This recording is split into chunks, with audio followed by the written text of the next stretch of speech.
Bonjour à tous. J'espère que vous allez bien. Alors, tout d'abord, je voudrais remercier Yves Gérardine pour la préparation de la liturgie. Parce que, au final, en fait, j'ai plus besoin de faire la prédication. Le message est déjà dans les champs. Alors, un petit contrôle, si vous avez bien été attentif. D'après le chant que vous avez entendu, quel est le titre de votre prédication d'aujourd'hui? Tournez les yeux vers Jésus. Tournez les yeux, regardez vers Jésus. Tout à fait, c'est ça. Fixez les yeux sur Jésus. Alors, ma prédication, elle est basée sur le texte qui se trouve dans Matthieu, chapitre 14, les versets 22 à 33. Matthieu, chapitre 14, les versets 22 à 33. Est-ce que quelqu'un peut lire pour nous, s'il vous plaît? Aussitôt après, il obligea les disciples à monter dans la barque et à passer avant lui de l'autre côté pendant qu'il renverrait la foule. Quand il l'eut renvoyé, il monta sur la montagne et pria à l'écart, et comme le soir était venu, il était là seul. La barque, déjà au milieu de la mer, était battue par les flots, car le vent était contraire. À la 4e veille de la nuit, Jésus alla vers eux, marchant sur la mer. Quand les disciples le virent marcher sur la mer, ils furent troublés et dirent « C'est un fantôme !» Et dans leur frayeur, ils poussèrent des cris. Jésus leur dit aussitôt « Rassurez-vous, c'est moi, n'ayez pas peur. » Pierre lui répondit « Seigneur, si c'est toi, ordonne que j'aille vers toi sur les eaux. » Et il dit « Viens. » Pierre sortit de la barque et marcha sur les eaux pour aller vers Jésus. Mais, voyant que le vent était fort, il eut peur, et comme il commença à enfoncer, il s'écria « Seigneur, sauve-moi !»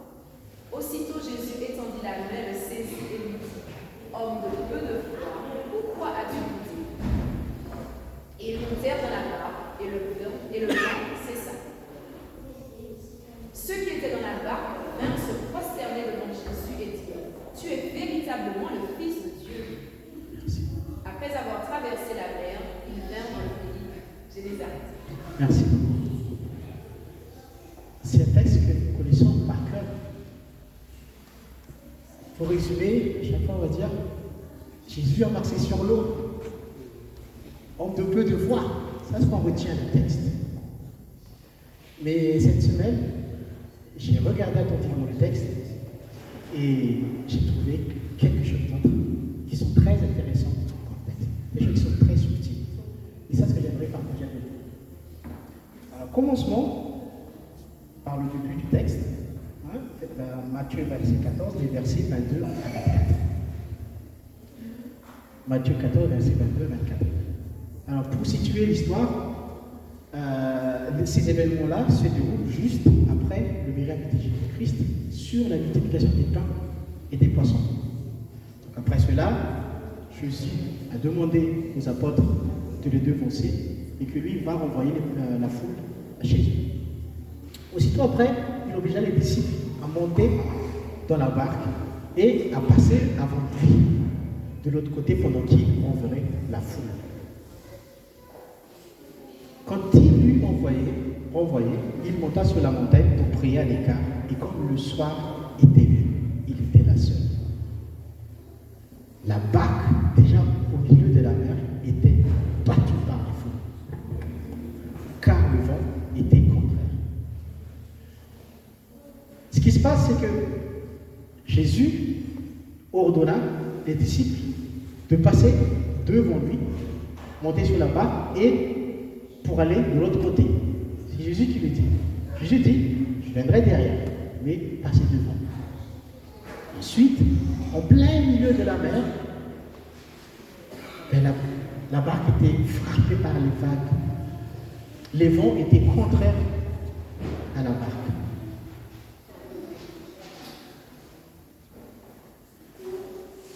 Nous savons tous que parmi les disciples de Jésus, il y avait des pécheurs, au moins 4, je pense. Simon, André, Jacques, je ne me rappelle plus le 4e. Ce sont des pécheurs. Ça veut dire que ce sont des gens qui ont l'habitude de prendre la barque et d'aller sur la mer, aller au milieu de la mer. On peut dire que ce sont des gens qui sont expérimentés, ils sont bons dans leur domaine, ils sont compétents. Mais malgré toutes leurs compétences,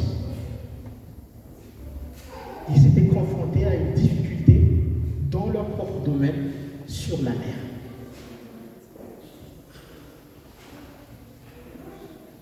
Et deuxièmement, il ne faut pas oublier que ce sont des disciples de Jésus-Christ.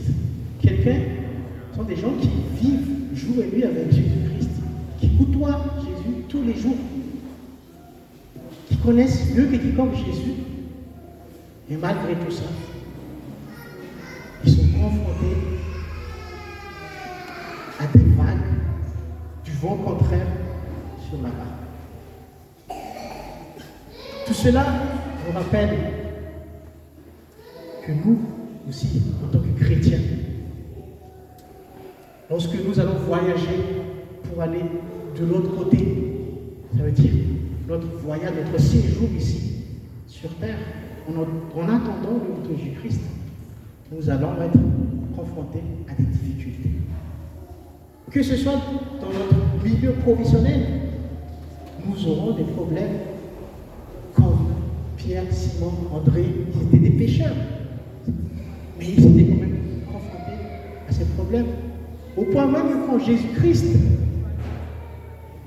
était venu vers eux, ils avaient tellement peur qu'ils croyaient que c'était un fantôme. Ça veut dire que les difficultés que nous allons rencontrer sont énormes. Ce sont des difficultés qui vont nous dépasser.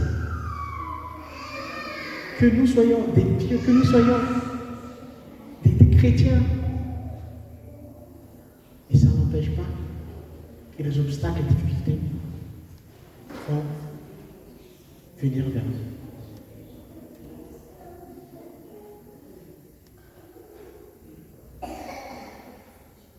C'est notre vie quotidienne. Ce n'est pas parce qu'on est chrétien ou on est bon dans le domaine qu'on sera épargné des difficultés, des problèmes, des malheurs. Pendant notre voyage, notre séjour, en entendant la voix de Christ.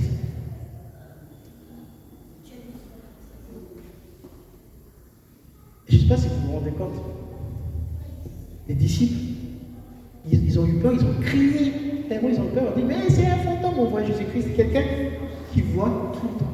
Ça veut dire que les difficultés, les problèmes, ils sont tellement pris par le problème qu'ils n'arrivent plus à discerner Jésus-Christ dans le problème.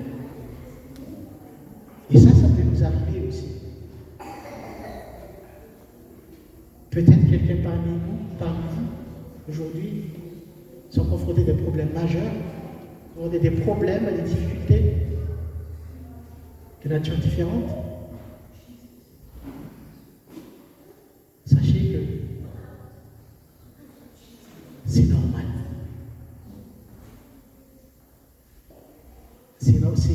Ça fait partie de notre vie.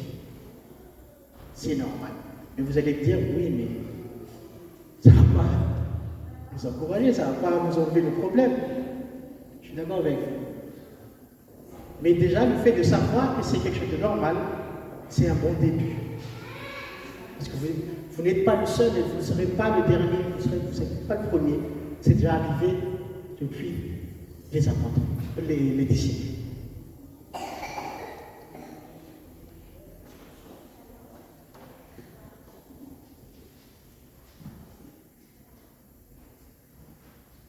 Et la question se pose, ok, j'ai posé le décor, mais le tableau a l'air vraiment sombre. C'est pas terrible.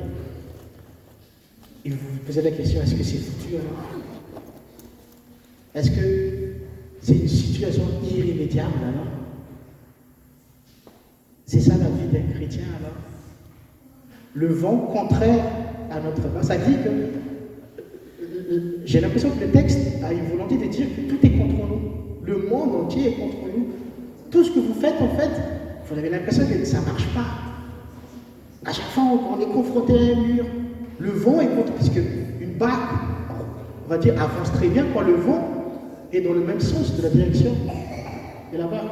Et là, on a l'impression que le vent est contre nous. Ça veut dire que c'est vraiment le moteur principal est déjà contre nous.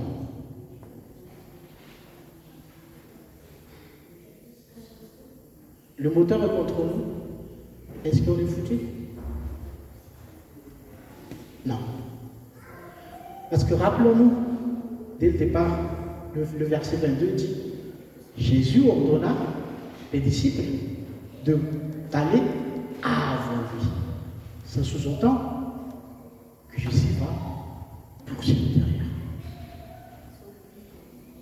Et si nous lisons le verset suivant, le verset qui se trouve dans 25, verset 25, qu'est-ce qu'il dit dans le texte, verset 25? À la 4e veille de la nuit, Jésus alla vers eux, marchant sur la mer. Ça veut dire que pendant ce temps où tout vacille, tout part dans tous les sens, rien ne va, sachez que Dieu ne vous laisse pas seul dans votre galère. Jamais. Jésus, dans le texte avant, il disait Jésus il s'était isolé sur la montagne. Et tout d'un coup, il surgit comme ça sur la mer. Jésus, Dieu, il n'est jamais loin. Il ne laisse jamais traverser cette difficulté seul. Si quelqu'un parmi vous aujourd'hui traverse ces moments difficiles, traverse des problèmes insurmontables, sachez que ce message est pour vous et que Dieu ne vous laisse pas seul. Si quelque chose qui arrive, des problèmes arrivent, ok, mais Dieu ne vous laissera pas seul. Il n'est pas loin, même si vous ne le voyez pas, il n'est pas loin. Mais il va se manifester. Le texte nous dit, à la 4e venue, Jésus alla vers eux. C'est Jésus même qui est venu vers les disciples. Jésus qui s'est manifesté en marchant sur la mer. Regardez bien sa manifestation. Quelqu'un qui marche sur la mer.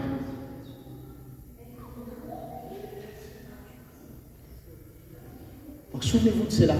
Quand vous êtes vraiment au fond, souvenez-vous que Jésus est là. Il va se manifester d'une manière vraiment spectaculaire.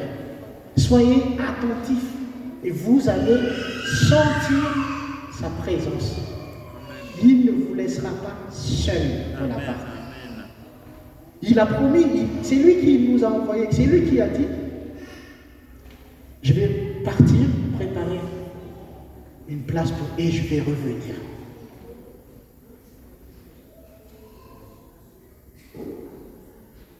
Il ne nous laissera pas seuls. Amen. On a l'impression qu'on est seul, même si tout le monde est contre nous, tout le monde est contre vous, tout le monde vous laisse tomber quand vous avez des problèmes. Sachez que Dieu ne vous laissera pas seul. Il arrivera à marcher sur la mer pour venir vous voir. Les disciples n'ont pas encore fait appel à Jésus et il est déjà venu vers eux. Parce qu'il a promis qu'il va les suivre derrière. Ça c'est très important.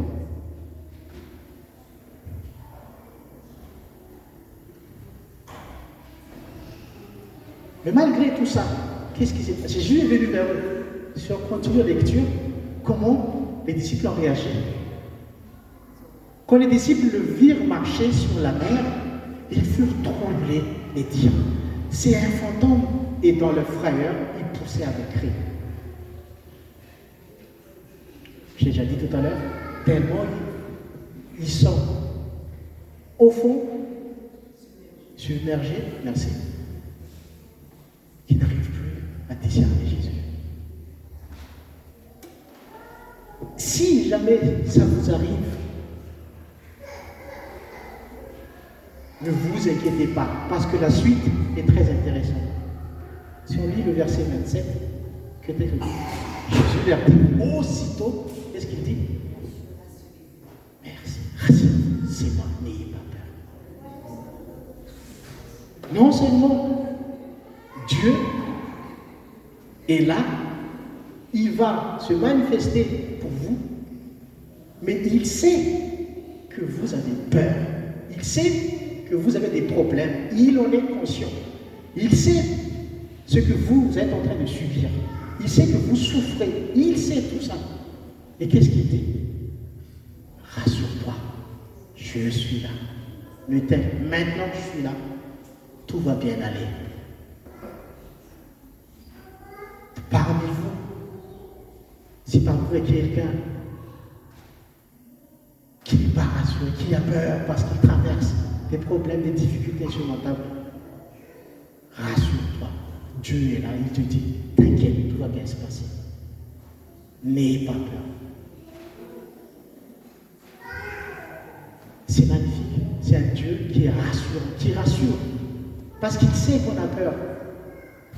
Il n'a pas, à ce moment-là, il n'a pas accusé les disciples d'avoir peur.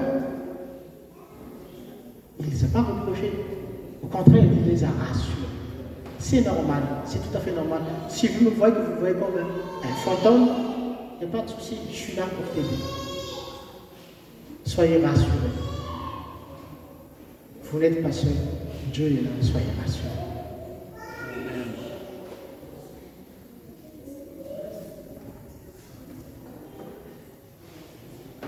Dieu sait que nous sommes en danger. Et comme Bruno nous a rappelé la dernière fois dans sa prédication, notre vie est importante pour Dieu. Rassurez-vous. Dieu est là.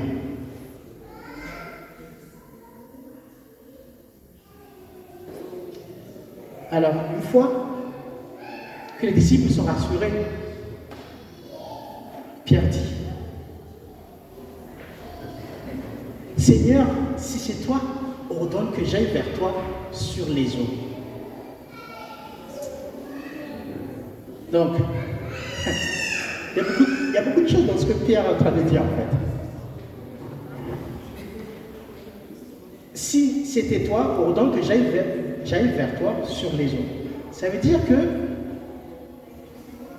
il sait que si c'est réellement Jésus qui est en face, il est capable de me dire à moi de marcher sur les eaux. Donc il connaît la puissance de Jésus.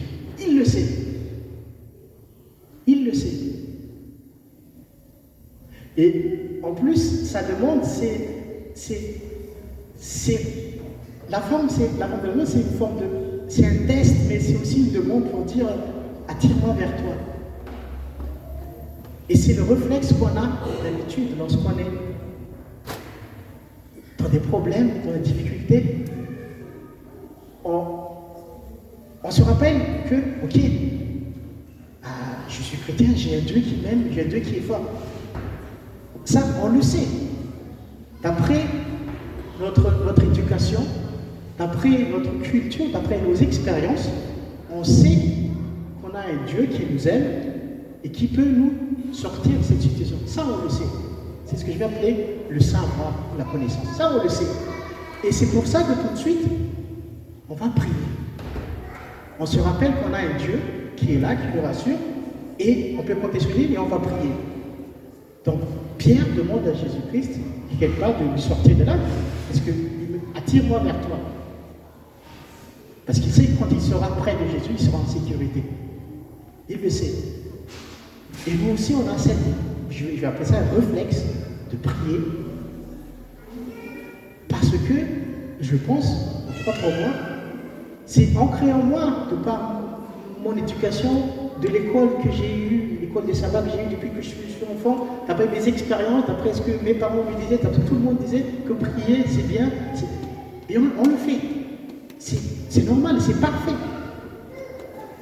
Mais à ce stade-là, je pense qu'on le fait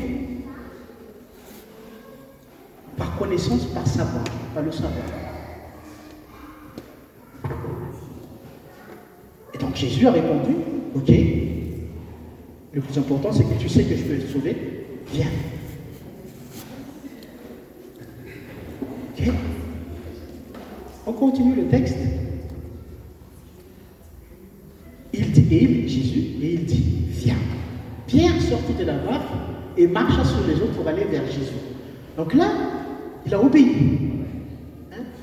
Comme disait Géraldine ce matin, comme un enfant qui obéit à son père qui l'appelle. Parce qu'il sait que c'est son père. Et donc, il sort, il va comme ça, il marche. Il marche sur l'eau.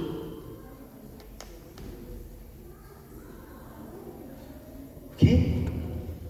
Quand nous aussi, quand nous prions, sachez que Dieu agit au moment où nous prions. Dieu commence à mettre en œuvre son intervention. Parce que nous lui avons demandé de nous aider, de nous sortir de cette situation. Il va agir. Dieu va agir. Il met en place sa stratégie, son plan de sauvetage pour nous sauver. Il met en place. Son intervention est en cours. Le texte dit, ça marche parce que Pierre marche sur l'eau. Tout se met en place. Sauf que c'est là où c'est vraiment très très difficile. Si on regarde la suite. Mais voyant que le vent était fort, il eut peur, et comme il commençait à enfoncer, il s'écria, Seigneur, sauve-moi. Ça, c'est le verset 30.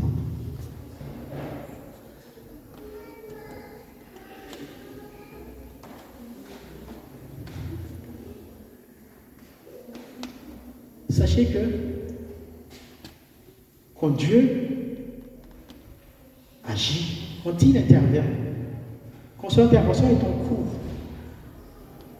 il a dit que Dieu, il a acté ce qu'il doit faire. Mais l'issue de cette intervention, chers frères et sœurs, ça ne dépend pas de lui. Nous prions pour que Dieu agisse, il agit. Mais l'issue finale de cette situation va dépendre de vous. Ça peut être un succès, ça peut être un échec. Ça dépend de vous.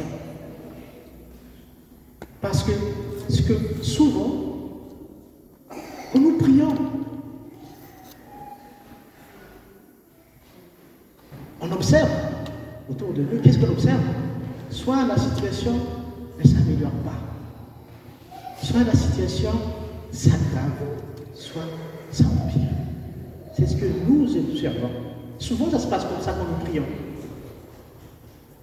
Et c'est là où c'est que j'appelle l'observation. C'est-à-dire, vous avez d'un côté le savoir, la connaissance, qu'en cas de danger, si je crains à Dieu, vous allez prier et que Dieu va vous sauver. C'est ce que vous avez fait. Et Dieu a mis en place son intervention. Et maintenant, qu'est-ce que vous observez lorsque vous regardez la situation? Et là, je suis content de dire que c'est une illusion. C'est la réalité, c'est ce que vous observez. C'est la réalité. Les choses n'avancent pas, les choses n'évoluent pas, les choses empirent, s'aggravent. C'est ce qu'on constate souvent. Donc pour moi, il y a deux choses, on va dire. Il y a une lutte entre le savoir et l'observation. Ce que vous observez et votre connaissance de Dieu, votre connaissance de la prière. Mais si vous opposez uniquement le savoir avec les observations, il va y avoir un problème. Il va y avoir un problème. Parce que le texte nous dit, mais voyant le vent était fort, il eut peur. C'est ce qu'il a observé. Il était en train de marcher sur l'eau et il voyait que le vent était fort.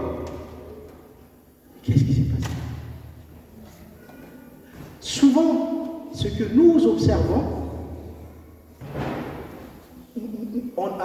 selon ce que nous observons, on a tendance à être attiré et à tirer des conclusions par rapport à ce que nous observons.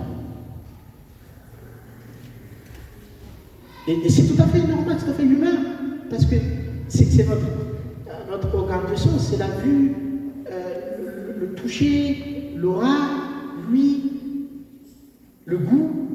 C'est comme ça qu'on appréhende le monde dans lequel nous vivons. C'est comme ça qu'on appréhende les problèmes, les situations, c'est comme ça qu'on qualifie, on observe et on analyse. Mais souvent, lorsqu'on se focalise uniquement sur notre observation de la situation, alors que l'intervention de Dieu est en cours, on a tendance à se pencher vers l'observation et tirer des conclusions vers l'observation. Et c'est là où le doute arrive. C'est l'observation de la situation qui nous fait douter.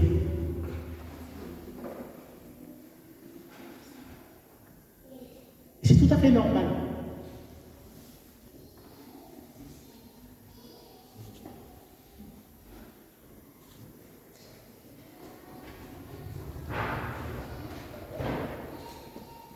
En effet, on connaît que Dieu agit, mais nous observons que ça n'avance pas. Cet écart nous pousse à croire finalement à l'observation plutôt qu'à l'intervention de Dieu. C'est cet écart-là. C'est ça qui nous fait douter de la situation lorsqu'on analyse. Et en effet, si on continue la lecture, on reste sur le verset 30, comme il commençait à enfoncer, il s'écria, Seigneur, sauve-moi. Au moment où il commençait à douter, parce qu'il a cru à ce qu'il a vu, et sachant, c'est quand même assez fort parce qu'il n'a pas remarqué qu'il était en train de marcher sur l'eau quand même. Mais il a remarqué le vent qui soufflait. Donc, notre observation a tendance à regarder, à avoir un filtre et focaliser uniquement sur les choses qui sont négatives. Ça n'avance pas, ça s'aggrave, ça empire. Mais vous ne voyez pas souvent l'intervention qui est en route, qui est en marche. Soyons attentifs, les amis. Amen. Soyons attentifs. Hein? Et c'est là,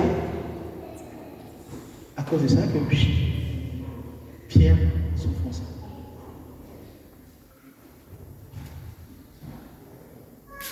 Donc,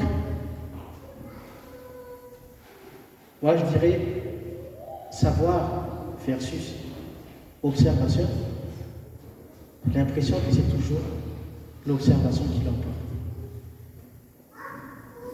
Ce qu'il faudrait cette fois-ci, et qu'est-ce qui a manqué à Pierre à ce moment-là? Qu'est-ce qui lui a manqué? La confiance. C'est la foi qui lui manquait.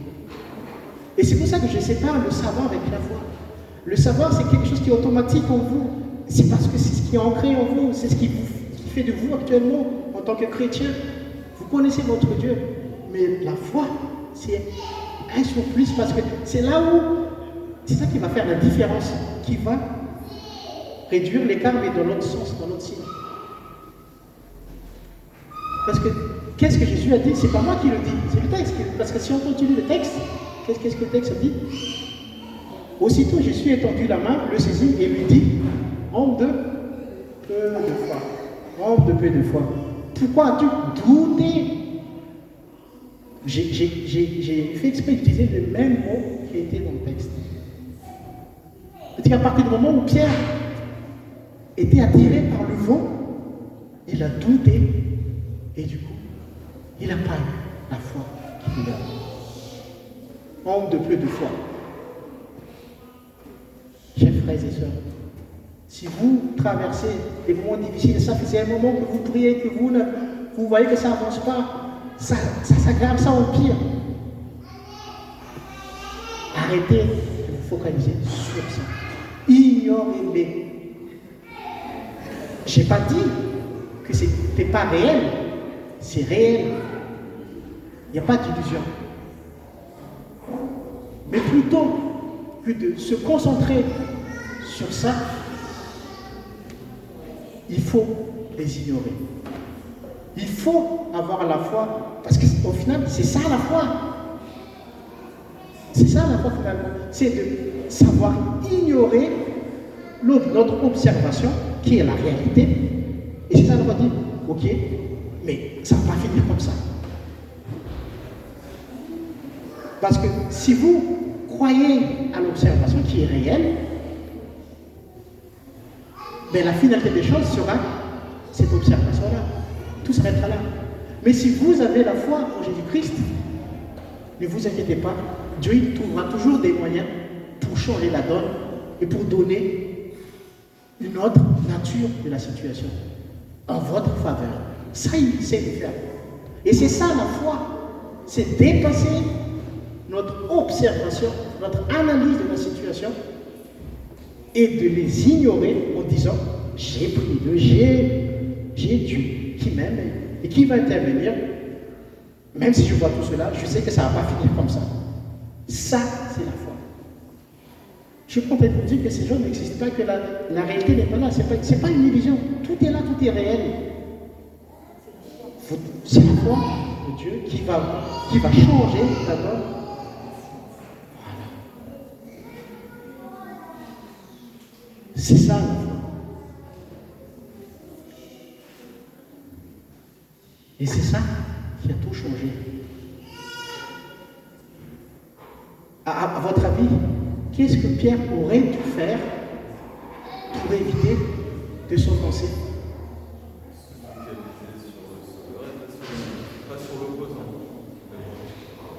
Il n'y a pas 36 000 façons. Hein. Si vous ignorez nos observations, il faut se focaliser sur tout le titre de ma prédication. Il faut fixer les yeux sur Dieu. Ignorez tout ce qui vous entoure, tout ce que vous entendez. Peut-être que les gens vont dire, mais ça ne marchera plus, ça ne marche plus jamais. Ignorez les observations. Fixez les yeux sur le Maître. Fixez les yeux sur votre Dieu. Parce que si Pierre était resté fixé sur Jésus, il n'aurait pas été perturbé par le vent, il serait arrivé vers Jésus. Chers frères et sœurs, c'est ça ce que vous devez avoir comme attitude. Lorsque tout vous semble contre vous, que rien n'avance, que tout semble perdu, Dieu vous dit, ne t'inquiète pas, je suis là. Mais concentre-toi sur moi, concentre-toi sur ma voix. Ignore tous les bruits, ignore tes observations, même s'ils sont réels, ignore-les. Fixe les yeux sur moi. Jésus a dit, je suis la vie, le chemin, la vérité. Il est là le chemin. Donc fixons les yeux sur le chemin, fixons les yeux sur Jésus. Ignorons tous les bruits qui sont autour. Même si les bruits font mal, il faut les ignorer.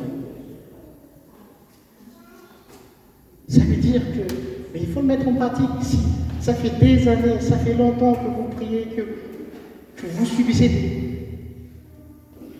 ça arrivera. Dieu va vous sortir d'une manière ou d'une autre de votre situation, mais il faut rester focalisé sur lui. C'est vrai que ça fait mal de subir tout ça. Et bien Dieu, il le sait, il te dit, t'inquiète, ne t'inquiète pas, je suis là. Je suis là, je vais te donner support pour supporter toutes ces difficultés. Mais reste concentré sur moi.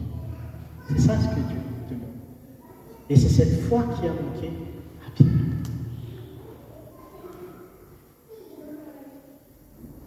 Mais, même si c'était le cœur de cette réflexion, Le texte continue. Malgré le fait que Pierre n'ait pas eu confiance en Dieu, est-ce que Dieu l'a abandonné? Est-ce que Jésus l'a abandonné? Non. Non. Parce qu'au moment où il s'offensait, il cria, il faisait appel à Jésus, c'est ce qu'il dit. Hein? Comme il commençait à enfoncer, il s'écria, Seigneur, sauve-moi. Et ça, c'est encore la connaissance. C'est le savoir. Il crie, sauve-moi.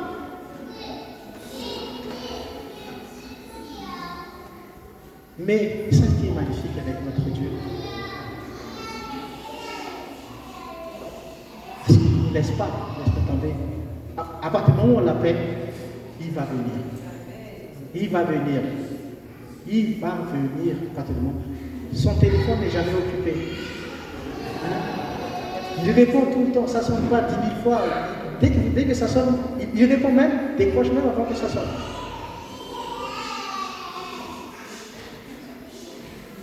Malgré le manque de foi de Pierre, Jésus l'a quand même sauvé parce qu'il a fait appel à lui. Ce n'est pas un Dieu. T'as pas eu confiance en moi? Vas-y, crève. Non. Non. C'est un Dieu d'amour. Il va venir. Dieu nous tend toujours la main. N'oubliez pas ça. Dans notre difficulté, même si on a raté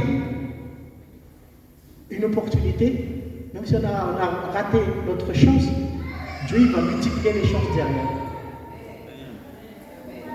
Il aura toujours un plan B, C, D, tout ce que vous voulez pour nous sauver de là. Tant que nous faisons appel à lui, tant que nous ne l'écartons pas de l'équation, il va agir. Même si on n'a pas la foi, il va agir. Qu'est-ce qu'il a fait?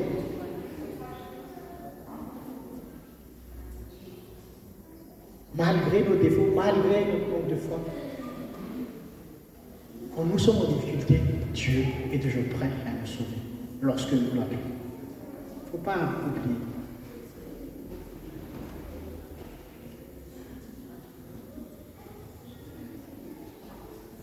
Et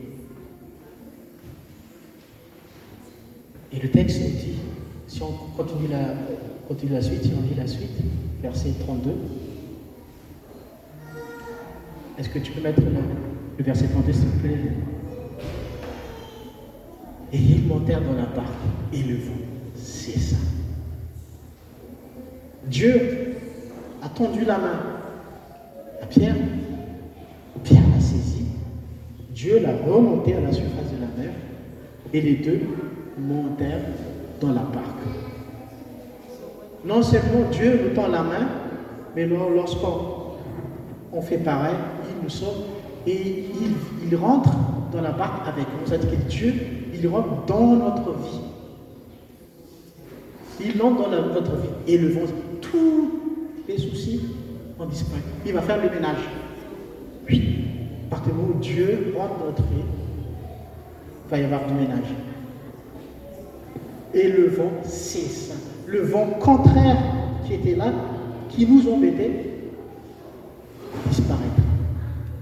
C'est comme ça que Dieu, il nous sauve. Il ne fait jamais des choses à moitié. Si nous lui demandons 1/10, lui va nous donner 10 à la puissance, je ne sais pas combien de ce que nous avons demandé. Il va multiplier par, il va faire la puissance de Jésus. À l'exponentielle, vous savez, il est comme ça. Il rentre dans notre vie et tous les soucis ont cessé. Ce que le texte nous dit, c'est que quand Dieu intervient, il est efficace. Il est efficace. Et il le fait 10 000 fois mieux que ce que nous espérons. Pierre lui a dit, attire-moi vers toi. Quelque part, Pierre lui a demandé la solution qu'il faut prendre. Mais ce n'est pas la seule solution pour le sauver. Ce n'est pas la solution pour nous sauver. Si nous sommes butés à un objectif, il faut que ça soit comme ça. La réponse doit être comme ça. Et vous verrez que la réponse ne sera pas forcément comme ça. Dieu trouvera toujours des 10 000 façons d'apporter la solution. Donc ne soyons pas, soyons attentifs, parce que si on reste attente de la réponse, celle que nous attendons comme ça, donc la réponse est déjà là, et nous ne voyons pas, donc on risque de louper. On risque de la louper. Donc il faut avoir vraiment, comment dirais-je, il faut être ouvert d'esprit, il faut avoir beaucoup d'imagination. La solution que nous imaginons ne sera pas forcément la seule solution que Dieu va nous apporter.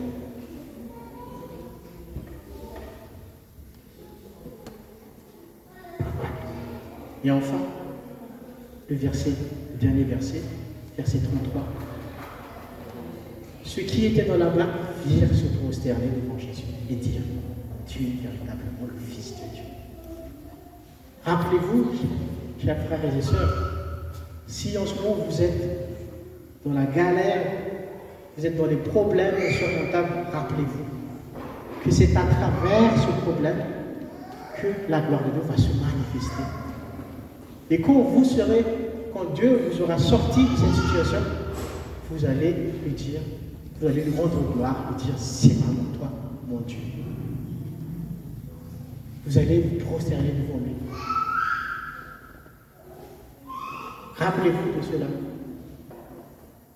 Parce que rien que le fait d'y penser, ça va vous édifier, ça va vous aider à avoir la foi. Rappelez-vous que tout va bien se passer. Quand ce sera fini, vous allez rendre gloire à Dieu. Il ne va pas vous laisser seul. Il ne va pas vous laisser comme ça jusqu'à la fin. Rappelez-vous de cela. Il va agir. Il va agir. Et vous allez être surpris et dire, mais c'est vraiment le Fils de Dieu. Sachant que cette histoire, cet événement s'est passé juste après la multiplication des pains et des poissons. Il ne faut pas l'oublier. Donc ça veut, ce que je veux dire, c'est que les expériences, ça vous édifie. Mais ce ne sera jamais acquis. On peut avoir une belle expérience aujourd'hui et 5 heures après, on peut oublier ça parce qu'on a des problèmes. C'est ça ce que le texte est en train de nous dire aussi. Et c'est pas grave, les amis. C'est pas grave. Dieu ne nous condamne pas pour ça. Mais il faut être conscient que c'est pas parce qu'on a réussi, Dieu nous a sortis d'une situation X qui nous semblait vraiment surmontable, que tout est fini et qu'il n'y aura plus de problèmes. Non, les problèmes vont revenir. Mais Dieu sera toujours là pour les écarter. C'est ça ce qu'il faut retenir. Je vois, ce sont les disciples de Jésus. Ils étaient avec lui, ce sont eux-mêmes qui ont distribué les pains qui étaient multipliés par je ne sais plus combien. Il y a eu 5 000, 4 000 hommes, sans compter les femmes et les enfants, qui ont été nourris par Jésus-Christ avec seulement 5 pains et 2 poissons. Ils ont assisté à ça, ce miracle. Mais on oublie vite, et c'est normal. Lorsque le problème arrive, lorsque les vents nous tapent de tous les côtés, on peut oublier tout cela. Mais ne vous inquiétez pas. Ce qu'il ne faut pas oublier, c'est que Dieu est là. Et Dieu te dit, t'inquiète, tout va bien aller. Je vais te sortir de là. C'est ça qu'il faut retenir. Et c'est à nous maintenant de rester focalisés sur la voie de Dieu. Et ignorer tous les points, ignorer notre observation. Et ne pas interpréter notre observation comme conclusion finale. C'est juste temporaire.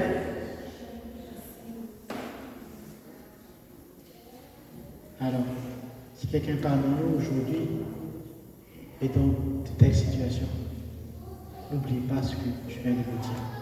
N'oubliez pas ce texte qui a l'air si banal qu'on a vu et revu 10 000 fois. Mais en fait, quand on regarde de plus près, il y a toujours des choses subtiles qu'il faut retenir, qui vont nous aider à affronter le monde dans lequel nous vivons actuellement, qui est rempli de malheurs, de problèmes, en attendant le retour de notre Jésus-Christ.